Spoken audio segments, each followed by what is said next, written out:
विधानसभा के सिमरी, जहां गांधी जी का आगमन हुआ था, वहां आकर के एक शांति का संदेश देने की कोशिश कर रहे हैं कि आज जो जघन्य अपराध कह लीजिए जो किया गया है, वो कोई एक धर्म विशेष के जरिए नहीं किया गया। वो कहीं ना कहीं एक इस तरह की मानसिकता होती है जिसको आप किसी धर्म से नहीं जोड़ सकते। लेकिन मैं केवल दो चीज़ कहना चाहूँगा कि जिस अंदाज से, जिस तरह से ये अपराधी कश्मीर में आते हैं और एक टूरिस्ट पैलेस पे लगातार घूम घूम करके 1.5 घंटा तक लोगों की हत्या करते हैं, कोई सिक्योरिटी नहीं, कहीं से कहीं कोई जो है हमारे पुलिस प्रशासन या आर्मी का कोई भी आदमी एक मौजूद नहीं था। तो मैं प्रधानमंत्री जी से कहना चाहूँगा कि आज आपने मन की बात कही है, तो कभी पब्लिक के मन की बात भी देख ले, पब्लिक की मन की बात भी जानने की कोशिश करें कि वो क्या चाहती है। आज आप कह रहे हैं कि सिंधु नदी का पानी रोक देंगे। अरे सिंधु नदी की पानी रोक देंगे लेकिन अदानी का बिजली नहीं रोकेंगे। अगर आपको रोकना है तो अदानी का बिजली रोक दीजिए, तो समझ में आएगा कि आप क्या करना चाह रहे हैं। एक मामूली किसान जो किसान है, उनके व्यापार को तो आप फौरन विराम कर दिए कि भी बॉर्डर बंद कर दिया जाएगा, जो है कोई भी जो है अपना सामान इधर से उधर नहीं ले जा सकता। लेकिन आप बिजली क्यों नहीं रोके?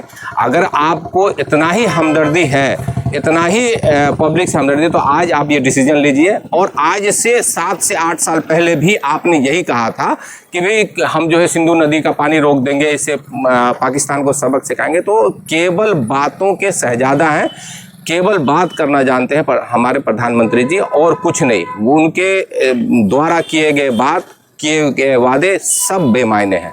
Thank you. क्या लगता है इस बड़े आतंकवादी हमले में जो इनपुट या इंटेलिजेंस होता है वो कितना फेल्योर रहा है इस तरीके के आतंकवादी हमले के बाद?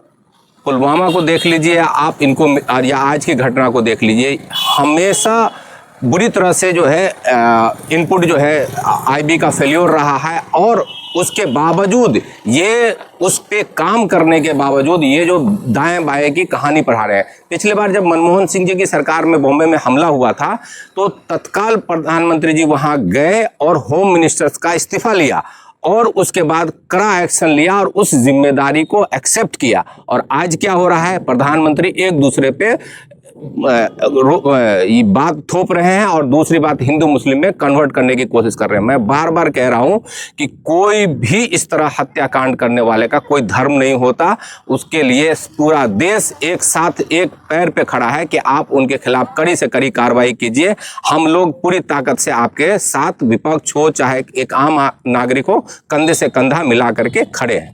क्या मांग करेंगे प्रधानमंत्री से? प्रधानमंत्री से सिंपल एक मांग है कि जो लोग मारे गए उनको इंसाफ दीजिए।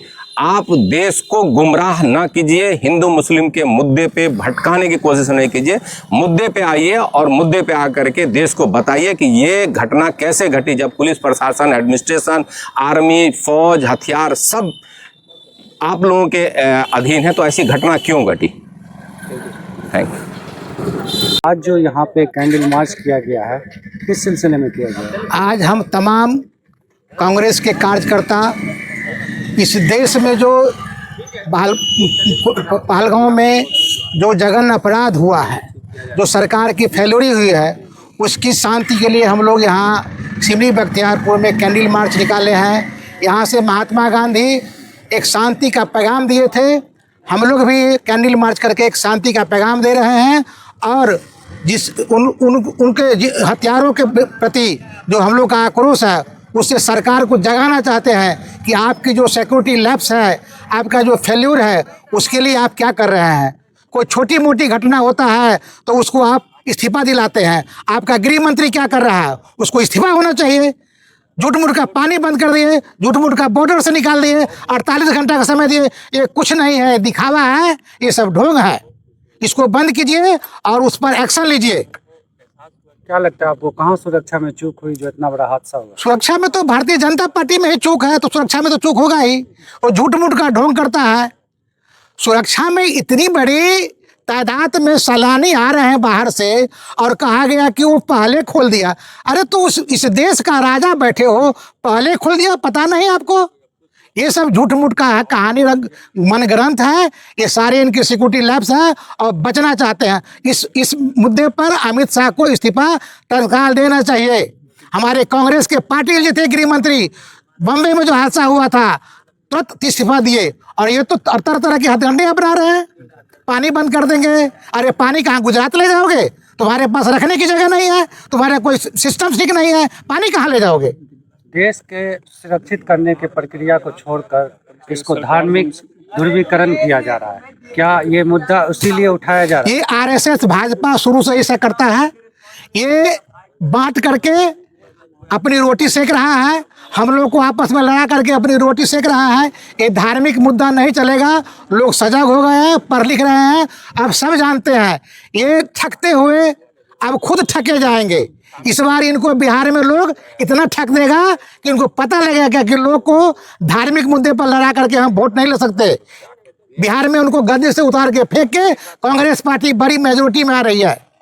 आप अपना परिचय दे दीजिए। मेरा नाम पंकज कुमार है और मैं कांग्रेस पार्टी का एक कर्मठ कार्यकर्ता हूं, और मैं सिमरी बख्तियारपुर में सारे कार्यकर्ता को स्वागत करता हूं।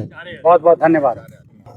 नोटबंदी के समय में नरेंद्र मोदी कहे थे कि नोटबंदी के बाद आतंक मिट जाएगा और कोई आतंकवादी हमला नहीं होगा, लेकिन फिर भी आतंकवादी हमला हो गया और पहलगाम में 26 बेकसूर लोग मारे गए।